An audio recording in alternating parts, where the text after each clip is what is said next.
They gave a trophy, a win, a huge win, to Horn, the local kid, for trying hard. You're not supposed to get it for trying hard. You're supposed to get it for winning.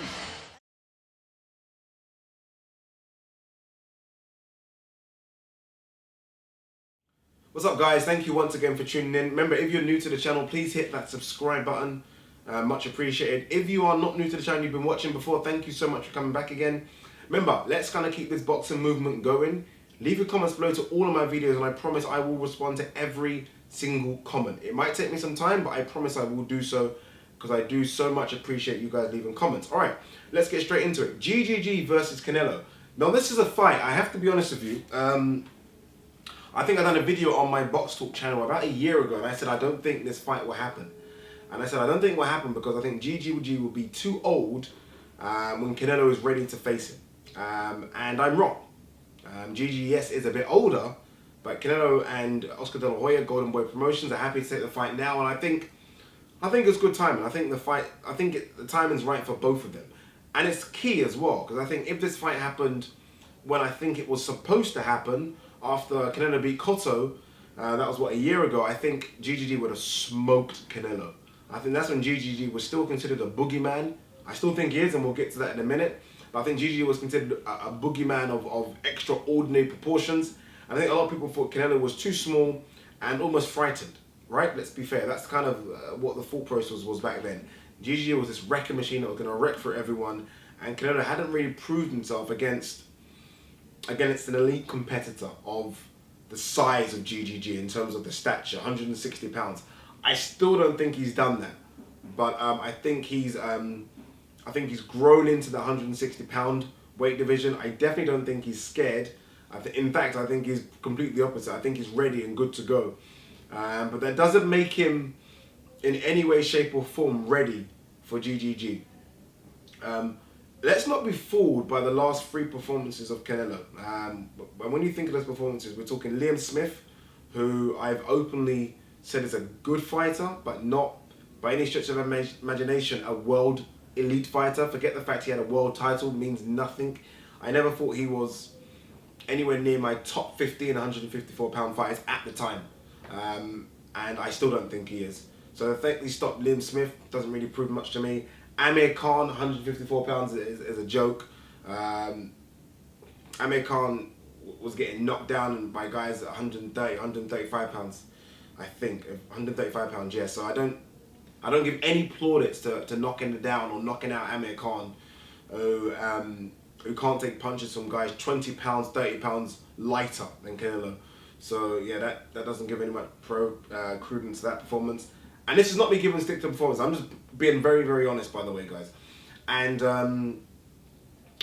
Julio Cesar Chavez, that was clearly weight drained, dead at the weight, and didn't want to throw a punch back. So those are the 3 fights that we're going into the GGG fight with, thinking that somehow he's proven something in those fights, so he's ready to take on the boogeyman. Whereas GGG has been knocked for some of his performances. These last 2 anyway. Kell Brooke, who he stopped, and subsequently I think has pretty much damaged Kell Brooke's career, if I'm honest with you. That could be self-inflicted by Brooke by going up to 160 and coming down to 147 for Spence. But I do think psychologically as well, taking that punishment, which he did, I think has kind of put an end to Kell Brooke's career. GG got caught with some punches in that fight, but I also believe that he said it, I think in an interview after the fight, that he felt Kell Brooke's punches and he thought he could just run through them. And he did, right? He said they weren't hard, they weren't heavy. I didn't ever think he looked in trouble in that fight whatsoever. He got the stoppage, but somehow he's been criticised for that performance, which is fair. I think Kell Brooke maybe exposed a flaw in terms of hand speed for GGG, and that could be a problem. But he's got a stoppage, so I think he should be given plaudits rather than some negative comments. And the Danny Jacobs fight. Danny Jacobs is arguably the 2nd best middleweight in the world, right? And when you look at kind of the middleweights out there, Danny Jacobs, I think, obviously beat Peter Quillen, stopped him. And who else that really is there in the middleweight division? There's not much out there. David Lemieux, Curtis Stevens, you know, I think Danny Jacobs beat those guys, yeah? Are we in agreement with that? So we went, he didn't go life and death with Danny Jacobs, but it was number 1 versus number 2, and he won a decision.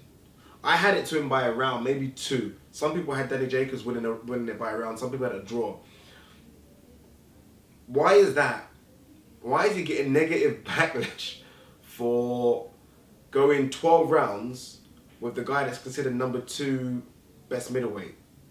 Do you know what I mean? Is that unfair? I don't know. I mean, are we expecting too much? Are we expecting him to knock out every person he gets in the ring with? I think we sometimes have to be a bit realistic. Danny Jacobs is a good fighter. People say Danny Jacobs is chinny. I don't know about that. But look, Danny Jacobs is a good fighter. And we saw that against Peter Quillen. So I think we should give him some plaudits for hanging in there with when he got in trouble at times against a very game Danny Jacobs. But let's also give him plaudits for the wins against David Lemieux. I think that was a fantastic performance. Just out-jabbed him to death. Curtis Stevens, again, another good performance. Rubio. You know, he's beat the good fringe ones. Where's Canelo in that? This is the thing. Where's Canelo in this middleweights? Because everyone seems to... I like it now, but everyone seems to be saying number 1 middleweight in the world versus number 2 middleweight in the world. I'm like, I get that GGG is number 1, but when did Canelo... What has Canelo done at middleweight to be considered number 2? When again, I'll say it to you now, just to remind you, his last 4 or 5 fights against Miguel Cotto is clearly not a middleweight. Kirkland, not a middleweight. Julio Cesar Chavez, don't know what he is. Amir Khan, obviously not a middleweight, a welterweight, and Liam Smith. Why is he number 2 middleweight in the world? I'm a bit confused. I would like to have seen him against a David Lemieux so we can know this. Curtis Stevens, Danny Jacobs, Peter Quillen, anyone, so we can know this. Even a Billy Joe Saunders. We need to know that he is the 2nd best middleweight in the world. Are we being sold wolf tickets here? I don't know how Canelo's recent record of opponents in any way, shape or form prepares him for GGG. I don't know how. Whereas I think the fighters that have recently exposed, to some people say, GGG have been fighters that I think have a lot better hand speed and better foot movement in Kell Brook and Danny Jacobs. I think that's what causes GGG problems. It clearly isn't the power. He never really looked hurt against Danny Jacobs or Kell Brook. It's foot movement and hand speed that causes him problems. GGG is very ploddy with his walking. Yes, he cuts you off quite well, but I've seen recently he becomes a bit ploddy in terms of just walking you down. I think foot movement in terms of getting out of the pocket and throwing punches will cause him problems. That's not Canelo's style. Canelo's style equally is almost like GGG's. I will walk you down. Because Canelo's had the same problems with guys with foot speed. Obviously Floyd Mayweather caused him big problems, and Lara, which I thought actually beat Canelo, caused him problems as well. So both of these people have had problems with people with a bit of speed. That's going to be interesting. So to me, it just comes down to who is the better boxer, who is the bigger, who is the stronger. And I think, to be fair, all those ticks go with GGG. GG is definitely the better boxer. I think we've seen that in some of his performances. And he's got, obviously, the amateur record says he can really box. He's definitely stronger. I think that's fair to say as well. He's knocked out and put down massive people. Rubio's a huge guy. So, yeah.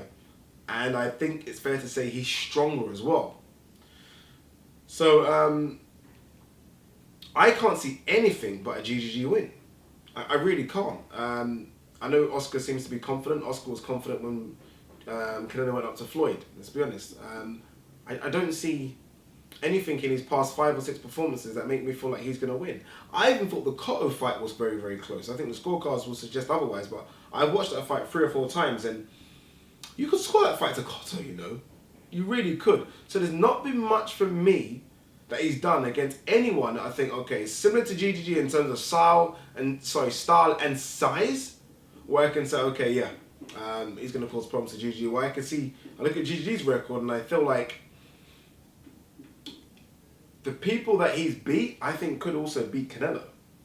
I think Jacobs could beat Canelo. I think Lemieux would be a fantastic fight, possibly could beat Canelo.